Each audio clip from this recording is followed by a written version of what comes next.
Hey guys, welcome back to our channel. My name's Taylor. I'm Talia. And again, we are doing a continuation of our pregnancy story. That is why Tara's not here, because she cannot share with us. And she better not for a long time. So together we are the three T's. In this video, we're going to be talking about the realities of postpartum and kind of what that entails. If you want to hear about our story, then keep watching. So personally for me, I was in the hospital for maybe like 3 days after giving birth. But in that time, they are constantly checking up on you, making sure that your body's okay. They'll like massage and like knead your stomach like you're a ball of dough to make sure all your fluids are coming out of you. Nobody tells you about that either. Oh, when they massage you?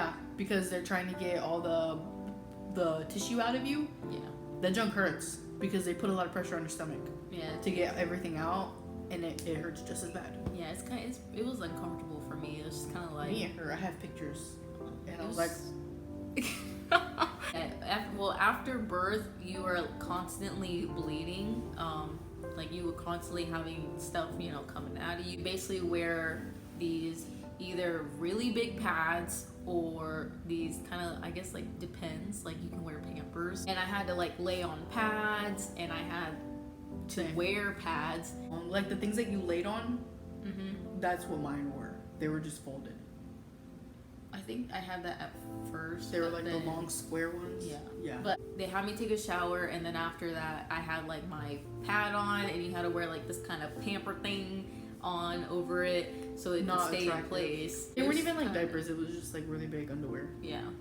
Like padded underwear. Yeah, I didn't mind it. I felt really secure. Nothing was finna come out to that. I bled for a few days, I think. It wasn't like as bad as it was in the beginning.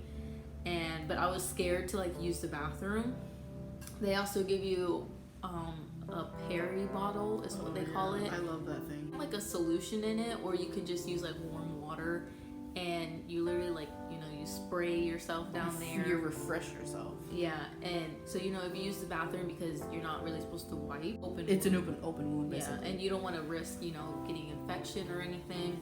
Like she said, it's refreshing. Like I liked it. I mean, just because it was like a cooling. It was like okay. It like alleviated some of the pain. Still. Yeah, because it's not like you feel a-okay again. Yeah, like I gave birth. Let me go run a 5K or something. You're sore. You're tired. Your body's like, oh my gosh, that was so much work. For me, I did breastfeed. They would constantly come in because they had a time how much she was eating, which she ate every 2 hours, but she ate for hour long. Every single time she would nurse 30 minutes on one side, 30 minutes on the other. So that was one thing that I did not like in the beginning. They do like a lot of testing when you're there in the hospital, because they have to try and like see how the baby's vision is, hearing test, more shots or whatever that they need to do. Have like a photographer that tries to come in and take pictures. So you think that you're gonna get some rest, but sometimes you don't. Especially the baby's there and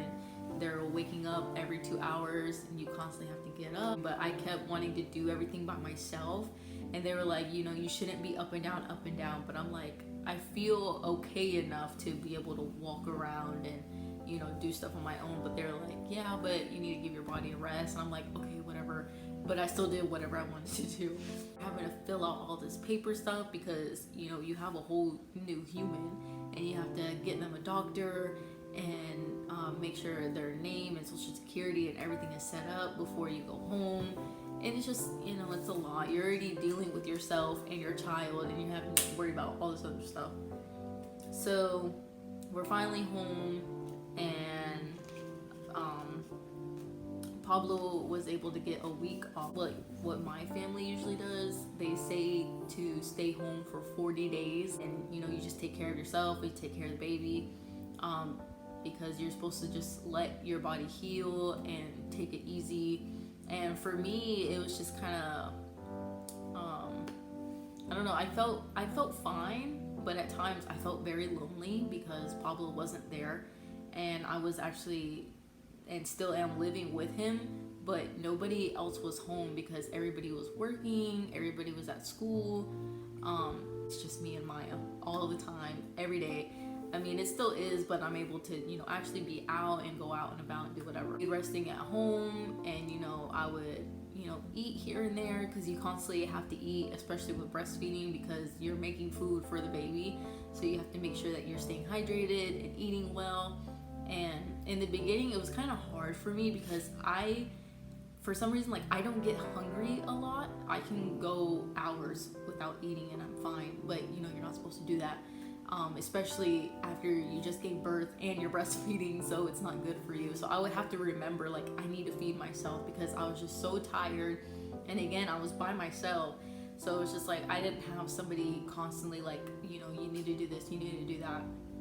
Because I was just like, you know, I got this, it's fine, whatever. I didn't get like baby blues, but I was actually overwhelmed, like I felt overwhelmed with happiness for some reason, and then I would just cry. And sometimes when Pablo was home, he'll be like, why are you crying? And I'm like, I actually feel happy. Like, I don't feel sad, like I feel strangely happy for some reason. But sometimes, again, like, that loneliness will kind of like kick in and be like, you know, there's nobody here, you're kind of by yourself, and you can't really do nothing because you have to stay home. After a while, I think it's like 3 months, we dealt with postpartum hair loss. So we're still dealing with it. Yeah. My hair is actually growing back. When you're pregnant, you're getting all these hormones and whatever, and your hair kind of stays where it's at, but the new hair that is coming in makes your hair look really thick because your hair stops falling out so often.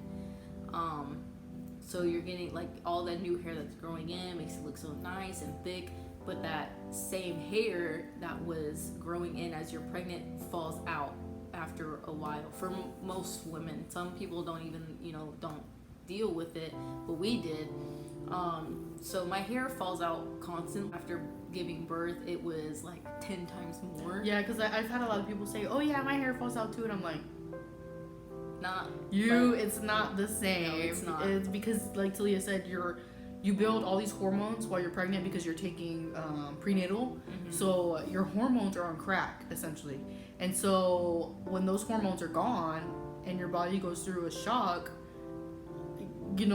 it's it's really not the same. No. So like I would like just go like this, and I just have so much hair coming out, especially when I took a shower. Like I would have like this big ball of hair because it just kept coming out. So finally that it's growing back. This is why my hair looks like this. These little So hairs. It's real. I mean, I think her hairs fall out more, but mine is just really thin now. It's just like I'll get out of the shower and you can see my scalp now, and it's really depressing actually, because like you have this luscious beautiful hair, and then all of a sudden, like, it really doesn't mean anything, it's just hair, but it's just what you're used to. Like, it's really sad because you're like brushing your hair and you have like all these gobs of hair coming out, and Talia's hair is really bad, but we've seen some women that like can go bald. It gets to that point to where there's like bald spots like here and there. Like mine's really thinning right here, but mine was like really thin, so like my hairline was so uneven, but now it's just like this is what's growing back after what's fallen out. So that's proof, like, because mine doesn't look like that. Mine, I just have really thin areas. If you don't like talking about bowel movements or anything, I would say to try to like skip over. But personally, because I push so much, and I think I pushed my body really hard, I actually gave myself hemorrhoids. I did too, but mine weren't. Yours were on the outside or the inside? The inside. Oh, mine were too. The inside, and that was, I don't know, it was hard for me in the beginning because it's already hard to use the bathroom after you give birth. It was really hard. Even just to pee, it hurt. Yeah, but so later, and I didn't get them or I didn't notice that I had them at first. Yeah, I was gonna say you didn't. Not at first. Because I had them as I was leaving the hospital. That's why I didn't even realize that I even had them at first because I didn't feel them or nothing, but it was like a few months after. It makes you constipated a lot, so it was hard. It was already hard enough to go, but and when I was going, it was just like this really sharp pain, and then when you wipe, you have blood and everything, so it's just like one thing after another, and I was just like, I think one day I like sat there and cried because I just couldn't do it. it's really painful. It's not fun. But as time has gone, I have sometimes flare-ups, but especially when you're sitting for too long. Like when I'm at school and I have back-to-back classes, I'm like, okay, and yeah, it still hurts. yeah, but like when I use the bathroom, it doesn't really hurt anymore. Before, like I didn't even want to use the bathroom because I'm like, it hurts so bad. Like I don't want to have to deal with that. And like when I told Pablo about it, he felt so bad. He's like, I wish I could help you. And for me, I was wearing pads for like months, like literally like a month. Yeah, because I think, well, we're 12 days apart. But I think I stopped bleeding before she did. And she had already given birth, like, way before I did. I think I bled for, like, the first week I was home, and then that was it.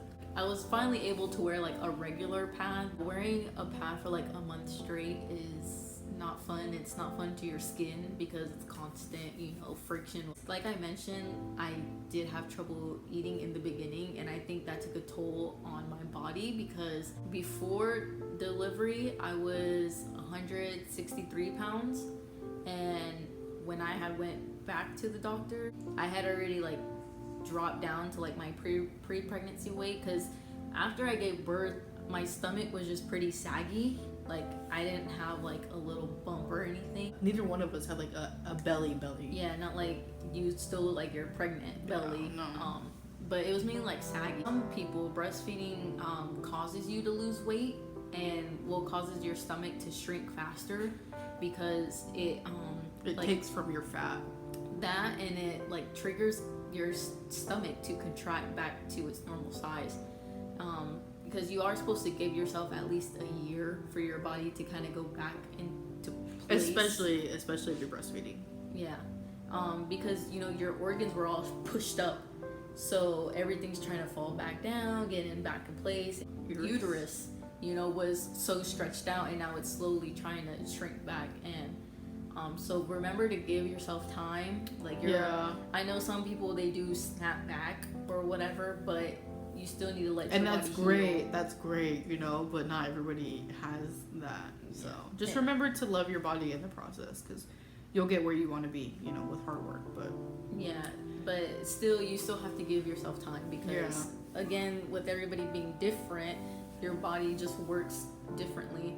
And yeah, because it's evident. You can see how small she is compared to me, and we were pregnant at the same time. There was one year where we were pretty much like the same size, and then she lost weight and I just kind of like stayed where I was at. And so when we got pregnant, obviously I was still much bigger than she was, but even after giving birth, I lost all of my weight. Everything that I had gained during pregnancy, I lost every bit of it when I came home. And she lost it and then some. She gets a lot of comments now about how like small she is now, and it just goes to show like how different we both are. And I think that because I continuously struggle with my weight even after giving birth, because I had lost it and I was back down to like 180. I have never been afraid to talk about my weight because who cares, but I was 180 when I lost everything, and then when I came home I just kept dropping, and I was like, okay, cool, because like the same thing, I was losing weight because of breastfeeding, and then all of a sudden I just gained it all back. So now I'm sitting here at like 200 pounds and I keep fluctuating between 190 and 200. Your body's going to be different, and so with breastfeeding and whatever everything else that factors in, you just don't know where you're going to be. So like on the weight spectrum. Yeah, and that's why I wanted to say, because just because you breastfeed does not automatically mean that you're gonna lose weight or lose it faster. Because, like I said, I did have somewhat of an eating problem. Like I just wasn't strict with how much I was eating. Like I would eat, pretty frequently, but I just wouldn't eat like big portions. Lost it so fast that I do have saggy skin. I have a lot of stretch marks now because it was so used to being stretched out and just very quickly just shrunk down, and now my skin's like, where did all that fat go, Yeah. And so well, the thing with breastfeeding too is like they say that your body holds on to like 10 extra pounds to keep for the fat, to keep producing milk or something like that. If you have stretch marks, that's okay. Yeah. Because I know there's some women who are like, oh, I didn't get stretch marks. Like, okay, you're lucky. a lot of times it has to do with genetics. So if your mom didn't have stretch marks, chances are Well, you're going to have stretch marks. I mean, for me, I don't have stretch marks on my stomach. I maybe have like a few. See, mine looks like a zebra print. Like, And you didn't get huge.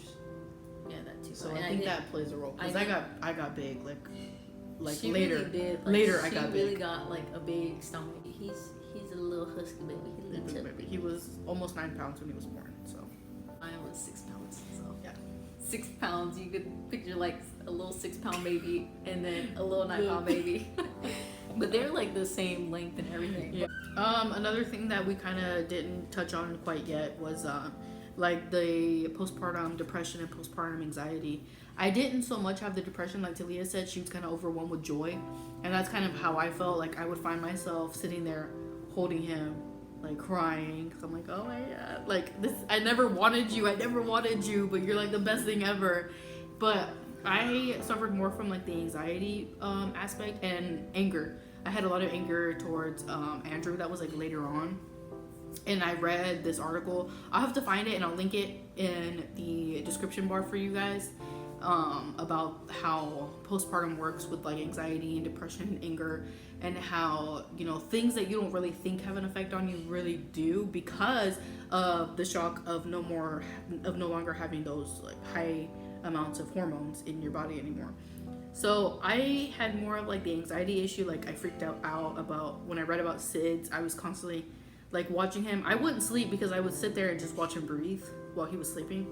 Like I freak out about the car seat. I freak out about him laying in certain positions. I was constantly like looking at him and worried that something was going to happen to him, and that's part of the postpartum anxiety. Just always worried that something was going to happen to him, that I was going to lose him. So because of that, I actually read up on co-sleeping. Like if you're not a fan of co-sleeping, that's cool, keep it to yourself. But we do co-sleep, and we also bed share. If you're not a friend of bed sharing, keep it to yourself. I love to bed share. Okay, it was easy, especially in breastfeeding, because it was just so easy. So when I read about the pros of bed sharing and how like if the baby inhales your oxygen, something about passing oxygen to each other, it's less likely for him to pass from SIDS. So I was like, okay, bam, we on this, we're doing it. And because he used to sleep in a pack and play, and when I read about the pack and play and SIDS, I was like, okay, we're not doing that. So I was constantly on edge up until maybe like 2 months when I had to leave him because I went back to school. So I think he was like going on 2-3 months is finally when my anxieties like started to calm down. But then the anger kicked in, and I was only angry with my husband. And other than that, I wasn't angry with anybody else. Yeah. But that was part of the postpartum. Like during pregnancy, I guess I kind of dealt with more anxiety because I just didn't know what was going to happen and how things were going to turn out. And I had actually quit my job, and oh yeah, I did too. But because that alone was giving me anxiety because of the environment and there. It was labor, it was labor. Yeah, because of what I had to do, I was constantly lifting things or lifting people or helping change people or whatever. And it was just a lot for me. I do deal with anxiety and slight depression, but when I had Maya, it just she kind of like distracted me from getting over anxious about stuff. And like I said, I was pretty happy, and I guess that's why I was like surprised of how happy I was, because before she had came, I just wasn't in a good place mentally and emotionally with myself, just because, like, you know, if you deal with depression, there's just times that, you know, you're down for no reason, because that's how your mind works. So she just kind of took away from that. She just kind of like showed me, like, you know, this is where you are now, this is life, you know, you have somebody that you have to take care of and look after. And since I was so focused on her, I wasn't having the problems of getting anxious about random stuff or what could go wrong, or I just kind of took it, you know, day by day. I had that anxiety of not wanting her to sleep with me because Pablo moves too much, like he is all over the bed, and I was just like, oh my gosh, like what if he gets too close to her, or, you know, something were to happen. So she went straight in her crib. She slept in her crib for most of the time. I tried co-sleeping for like a week, But I didn't like it because she would like make me sleep on the edge, the very edge of the bed, because I'm like, you're like this little tiny thing, and she took up like the middle, like most of the bed. I liked it because I didn't have to keep getting up because her crib's right next to our bed. But I was just like, I can't. I need my space, and I know Pablo wants his space, so I was just like, you're going in your crib. So luckily she was fine with that. And then as they get older, like, you see them growing and learning new things, and luckily they're not walking yet, but you know, when it gets to that day, you know, it'll be exciting, and you just have something to look forward to, like, all the time, just watching them grow. I would say, like, thinking about it, I didn't have postpartum depression, because you guys, there's a difference between having like the baby blues and having postpartum depression. Like, postpartum depression is severe, and I think there's different stages of depression.